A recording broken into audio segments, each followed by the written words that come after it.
నమస్తే, this is Sourya. Welcome to our channel. ఈ రోజు మనతో పాటు సీనియర్ జర్నలిస్ట్ దాము బాలాజీ గారు ఉన్నారు. వారితో మాట్లాడతాం. నమస్తే సార్. నమస్తే సార్, తరచూ అమెరికాలోని తుఫానుకి సంబంధించి మంచు తుఫాను, సో అంటే ఎవ్రీ ఇయర్ ఏదో ఒక రకంగా వస్తూ ఉంటుంది. బట్ ఈసారి కొంచెం ఉధృతంగా ఉంది అని చెప్పేసి వార్తలు వినిపిస్తూ ఉన్నాయి. సో ఎట్లాంటి నష్టం జరిగింది? ఏదైనా భారీ నష్టం కూడా జరిగే ఛాన్స్ ఉంది? 1993లో స్టార్మ్ ఆఫ్ ద సెంచరీ అంటారండి. దాని తర్వాత అంత పెద్ద తుఫాను ఇప్పుడే వచ్చిందని చెప్తున్నారు. అంటే 2021లో కూడా వచ్చింది, కానీ ఇది అతి పెద్దది అని చెప్తున్నారు. సో ఫ్రైడే స్టార్ట్ అయింది. ఇది ఆల్రెడీ దాదాపు 18 స్టేట్స్, మొత్తం అమెరికాలో 50 రాష్ట్రాలు ఉంటాయి. అందులో 18 రాష్ట్రాల్లో ఎమర్జెన్సీ ప్రకటించారు. ఇది ఏంటంటే దాదాపు 2000 మైళ్ళ పొడవున ఉందన్నమాట. అంటే మిడ్ వెస్ట్, తర్వాత నార్త్ ఈస్ట్, సౌత్ ఈ ప్రాంతాల్లో ఇది ఉంది. దీన్ని వింటర్ స్టార్మ్ ఫెర్న్ అని పిలుస్తున్నారు. ఇది ఆర్కిటిక్ వార్మింగ్ నుంచి వచ్చిందని చెప్తున్నారు. ఇది ఇప్పుడు ఏంటంటే దాదాపు 23 కోట్ల మంది అమెరికన్స్ను ఇది ప్రభావితం చేసే అవకాశం ఉంది. మామూలుగా అమెరికా పాపులేషనే దాదాపు 35 కోట్లు ఉంటుంది. అందులో 23 కోట్ల మంది అమెరికా అంటే more than half of the population ని ఇది అఫెక్ట్ చేస్తుంది. ఆల్రెడీ 15,000 ఫ్లైట్స్ ని క్యాన్సిల్ చేశారు. ఎందుకంటే ఇది ప్రధానంగా 4 రకాలని చెప్పొచ్చు. ఒకటి స్నో పడుతుంది, రెండోది ఐస్ నిండిపోతుంది. దాదాపు కొన్ని రాష్ట్రాల్లో అయితే 24 ఇంచులు అంటే దాదాపు 2 అడుగుల ఐస్ నిండిపోయిందని చెప్తున్నారు. అట్లాగే ఫ్రీజింగ్ రెయిన్ పడుతుంది, అట్లాగే చిల్లింగ్ విండ్స్ అన్నమాట. సో ఈ 4 రూపాల్లో ఈ స్టార్మ్ అనేది, మంచు తుఫాన్ అనేది వస్తుంది. సో ఇది ఇప్పటి వరకు ఏంటంటే దాదాపు ఇప్పుడు నేను చెప్పిన దాంట్లో దాదాపు కొన్ని సిటీస్ మనం చెప్పుకుంటే ఒక్లహామా, డల్లాసు, తర్వాత little rock, తుపెలో, నాష్విల్లీ, Cincinnati, Charlotte, Richmond, Washington DC, Pittsburgh, తర్వాత న్యూయార్క్ సిటీ, బోస్టన్, ఈ వీటికి వచ్చే అవకాశం కనిపిస్తుంది. సో ఆల్రెడీ దానికి సంబంధించి చర్యలు అయితే తీసుకున్నారు. ఫెమా అంటారు. ఫెమా అంటే ఫెడరల్ ఎమర్జెన్సీ మేనేజ్మెంట్ ఏజెన్సీ, అది రంగంలో దిగింది. అట్లాగే నేషనల్ గార్డ్స్ రంగంలో దిగారు. నేషనల్ వెదర్ సర్వీస్ ఎప్పటికప్పుడు పర్యవేక్షిస్తుంది. అయితే దీనివల్ల ప్రధానంగా ఏంటంటే మెయిన్ ట్రావెల్ ఎఫెక్ట్ అవుతుంది. ఇందాక చెప్పినట్టుగా 15,000 ఫ్లైట్లు క్యాన్సిల్ అయినాయి. ఇండియా నుంచి కూడా ఎయిర్ ఇండియా క్యాన్సిల్ చేసింది. సో ట్రావెల్ కష్టమైపోతుంది. రెండోది road travel and rail travel కూడా కష్టమైపోతుంది. రోడ్డు మీద కూడా ఏమి కనిపించట్లేదు అంటున్నారు. కంప్లీట్గా డార్క్ స్నో అంటారు, అలాంటిది ఒక వాతావరణం ఏర్పడింది. దాన్ని అయితే ఎప్పటికప్పుడు క్లీనింగ్ కార్యక్రమాలు అయితే చేస్తున్నారు, కానీ అది మేజర్. రెండవది ఎనర్జీ సెక్టర్ డౌన్ అయిపోయింది. ఎందుకంటే ఫ్రీజింగ్లో ఆయిల్ ఉత్పత్తులు కానీ ఇవన్నీ కూడా అయిపోయినాయి. నేచురల్ గ్యాస్ ఇవన్నీ కూడా కట్ అయిపోయినాయి. మూడోది పవర్ గ్రిడ్స్ ఆల్రెడీ 2021లో వచ్చిన స్నోలో చాలా పవర్ గ్రిడ్స్ అప్పుడు చెడిపోయినాయి కదా, వాటిని ఇంకా కంప్లీట్గా రికవరీ కాలేదని చెప్తున్నారు చాలా చోట్ల. అందువల్ల పవర్ ప్రాబ్లం. ఎందుకంటే పవర్ లేకపోతే గడ్డగట్టిపోయే అవకాశం ఉంది. ఇళ్లలో పవర్ ఉండాలి కదా, వాళ్ళు హీటర్ వేడి చేసుకొని ఉండాలి. చల్లు ఎక్కడ బయటకు వెళ్ళడానికి లేదు, ఇళ్లలో ఉండి పవర్ లేకపోతే చాలా కష్టం.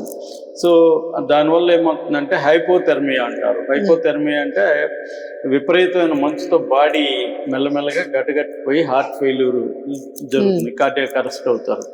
అట్లాగే ఫ్రాస్ట్ బైట్స్ అంటారు. అంటే చర్మం అంతా కూడా మంచు వల్ల ఇదైపోతుంది, ఫ్రీజ్ అయిపోయి స్కిన్ ఇష్యూస్ మొత్తం వచ్చేస్తాయి అన్నమాట. సో కొన్ని చోట్ల అయితే -40 డిగ్రీల ఫారెన్హీట్ వరకు కూడా పడిపోయింది ఉన్నాడు. ముఖ్యంగా మిన్నసోటా, నార్త్ డకోటా ఇలాంటి ప్రాంతాల్లో టెంపరేచర్ దారుణంగా పడిపోయింది. సో ఇప్పుడు అందుకని మేజర్ ఇదేంటంటే అఫెక్ట్ అయ్యే వర్గాలు ఎవరు ఉన్నారంటే లో ఇన్కమ్ హౌస్ హోల్డ్స్, చాలా తక్కువ ఉండి వాళ్ళకి పెద్ద ఫెసిలిటీస్ ఏముండవు. అలాంటి వాళ్ళు ఇక్కడ నుంచి ఇండియా నుంచి పోయే వాళ్ళు కూడా చాలా మంది ఏం చేస్తారంటే ముఖ్యంగా బ్యాచులర్స్ 5 మంది, 6 మంది, 10 మంది కలిసి ఎక్కడో లో ఇన్కమ్ ఏరియాలో తీసుకుంటారు. వాళ్ళకి ప్రాబ్లం. అట్లాగే అమెరికాలో ఉండే బ్లాక్స్ కావచ్చు, కొన్ని రకాల లో ఇన్కమ్ గ్రూప్స్ కూడా వాళ్ళకి పెద్ద వసతులు ఏమి ఉండవు. సో అలాంటి వాళ్ళు అఫెక్ట్ అయ్యే అవకాశం ఉంది. ఇక రెండవది ఎల్డర్లీ అమెరికన్స్ అండి. అమెరికన్ పాపులేషన్ ఇందాక చెప్పినట్టు 35 కోట్లు ఉంటే అందులో దాదాపు 6,12,00,000 మంది 65 ఏళ్ళ లోపల సీనియర్స్. అంటే అమెరికన్ పాపులేషన్ లో 18% వీళ్ళు. అంటే ప్రతి 5 మంది అమెరికాలో ఒకరు ఏజ్డ్ పీపుల్ అన్నమాట. సో వాళ్ళు ఎక్కువ అఫెక్ట్. ఏజ్డ్ పీపుల్ ఎక్కువ అక్కడ ఏంటంటే ఫ్యామిలీ స్ట్రక్చర్ లేదు కాబట్టి ఒంటరిగా ఉంటున్నారు. ఉంటే హోమ్స్ లో ఉంటారు, లేకపోతే ఒంటరిగా ఉంటారు. వాళ్ళు సొంతంగా అన్ని పనులు చేసుకోలేరు, వాళ్ళు కూడా అఫెక్ట్ అయ్యే అవకాశం ఉంది. ఇక మూడోది ఏంటంటే హోమ్లెస్ పాపులేషన్ కూడా అమెరికాలో బాగానే ఉంది. ఆ హోమ్లెస్ పాపులేషన్ కూడా అఫెక్ట్ అవుతుంది. చాలా చోట్ల వాళ్ళ కోసం కమ్యూనిటీ షెల్టర్లు ఏర్పాటు చేశారు, కానీ అవి సరిపోవు. కమ్యూనిటీ షెల్టర్లు ఉండాలి, ఆ షెల్టర్లకి ఫెసిలిటీస్ కూడా ట్రాన్స్పోర్ట్ ఉండాలి. ట్రాన్స్పోర్ట్ లేకుండా ఎక్కడో షెల్టర్ ఉంటుంది, వీళ్ళు ఎక్కడో ఇరుక్కుంటారు. సో ఇవన్నీ చాలా మంది మేయర్లు, నిన్న వీడియోలు నేను చాలా చూసాను, మేయర్లు అవన్నీ మేము ప్రొవైడ్ చేస్తాం అంటున్నారు, కానీ అవి సఫిషియెంట్ గా సరిపోవని. అంటే అమెరికాలో ఈ వెదర్ మేనేజ్మెంట్ ఏదైతే ఉందో, ఈ disaster management, disaster response system అంటారు. ఇది ఎప్పుడు కూడా రియాక్టివే గానీ ప్రివెంటివ్ కాదంటారు.